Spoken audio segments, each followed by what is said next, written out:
我哋今日去旺仔嘅寫字樓探下佢先。咦，旺仔你好似好忙喎。正林姨姨放咗大假去旅行，偏偏又到年尾要埋數，面前呢大沓單，邊啲已經俾，邊啲仲未俾都搞唔清楚，真係令我頭都痕埋。唉，正林姨姨成日提我，收入同開支要喺佢哋發生嗰個年度入賬，唔係睇幾時收錢或者出錢，但我真係記唔晒啊！各位同學，呢個就係應計概念 accrual concept。年尾結賬嘅時候，我哋要跟翻實際發生嘅期間去確認 income 同 expenses， 唔可以淨係睇現金有冇出入。所以就算租金、電費、佣金喺年尾未即時收付，只要嗰筆 income expenses 已經喺今年發生，都要喺 income statement 反映翻今年應該有嘅金額。譬如租金費用每月1萬蚊，一年有12個月，全年租金費用應該係12萬。但如果今年企業實際只支付咗租金9萬，咁即係仲差幾多未俾？冇錯，仲差3萬。所以跟嘅 accrual concept 喺 income statement 應該記錄 rent 12萬，而喺 statement of financial position 欠房東嗰3萬要記做 accrued expense， 屬於 current liability。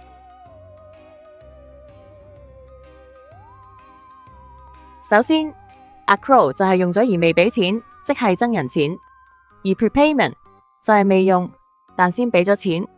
accruals 同 prepayments 係適用喺 expenses 同 income， 所以我哋就將 accruals 同 prepayments 分成4類：accrued expenses、prepaid expenses、accrued income 同 deferred income。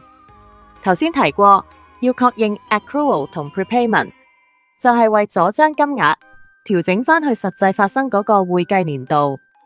accrued expense 就係已經發生咗，但未付款，即係你而家欠人錢，所以屬於 current liability。而 prepaid expense 就係已經先俾咗錢，但相關 expense 其實未發生，即係你有權之後享用相關服務，所以屬於 current asset。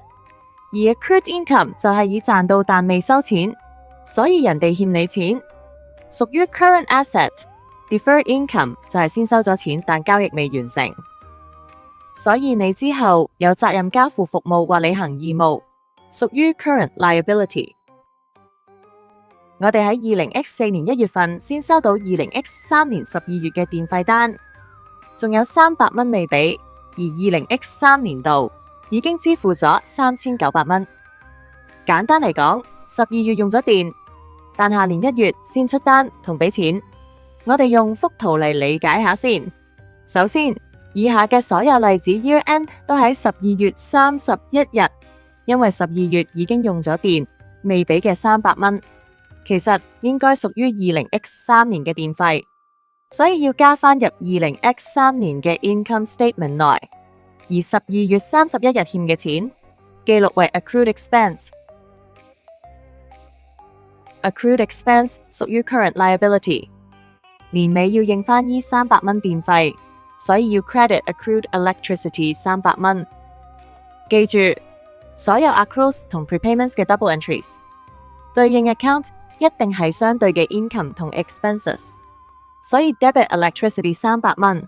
假設全年俾咗嘅錢一共3900蚊 ，debit electricity credit accrued electricity 呢個期末調整分錄 period end adjustment 就會令將 electricity 過帳去 income statement 嘅金額變返做實際已發生金額，即係3900蚊加3000蚊，等於4200蚊。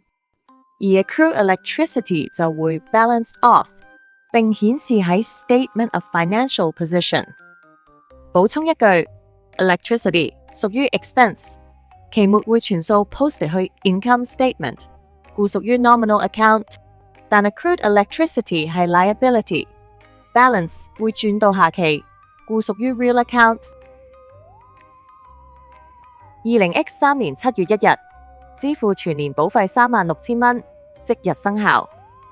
去到 year end 12月31日，其實只用咗半年，未用嗰半份係你未來嘅利益，所以係 prepaid expense。prepaid expense 屬於 current asset， 所以要喺12月31日 debit prepaid insurance， credit 相關 expense account， 即係 insurance account。因為一年36,000蚊，用咗一半，所以預付係18,000蚊。Year end balancing off the accounts 會係咁。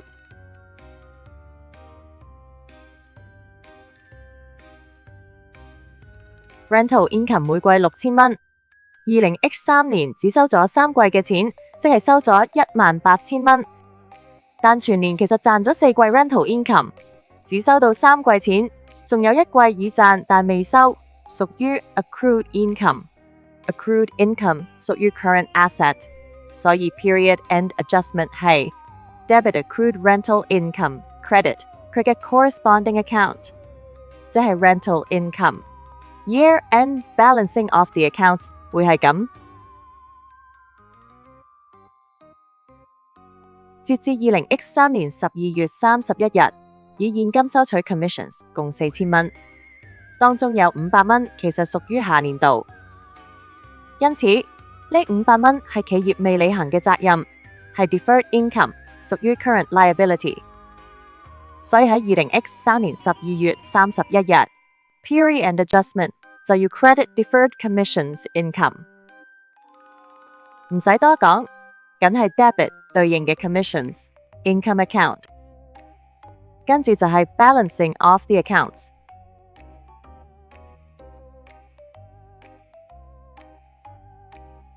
想問大家 trial balance 所列示嘅金額係咪唔使 adjustments， 就咁直接顯示喺 income statement同 statement of financial position 呢？答案當然唔係啦。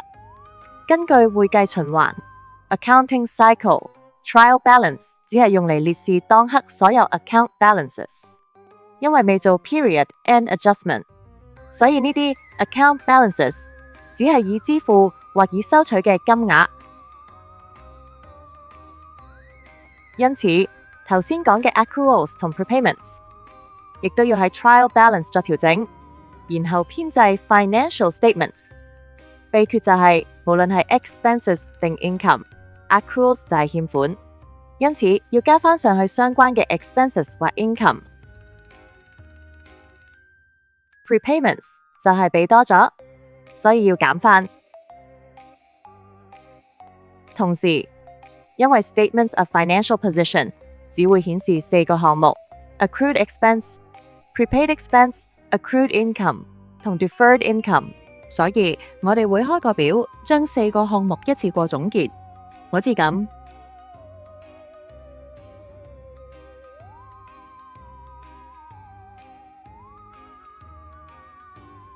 如果同一年有多過一項，例如 accrued electricity 同 accrued wages， 就會加埋出總數，再喺 statement of financial position 相應位置陳列。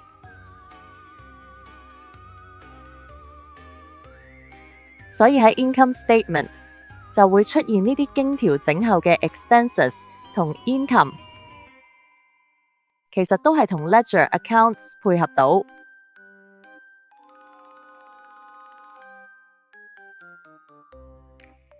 呢度順帶一提 ，extract 一字係指展示部分項目或重點，唔係一份完整報表。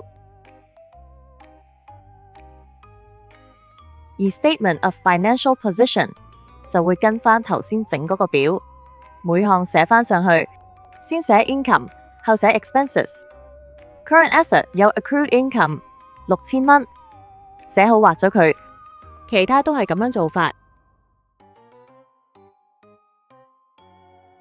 下次我哋將會討論點樣拆解題目，揾出 accruals 同 prepayments 嘅金額，請大家密切留意。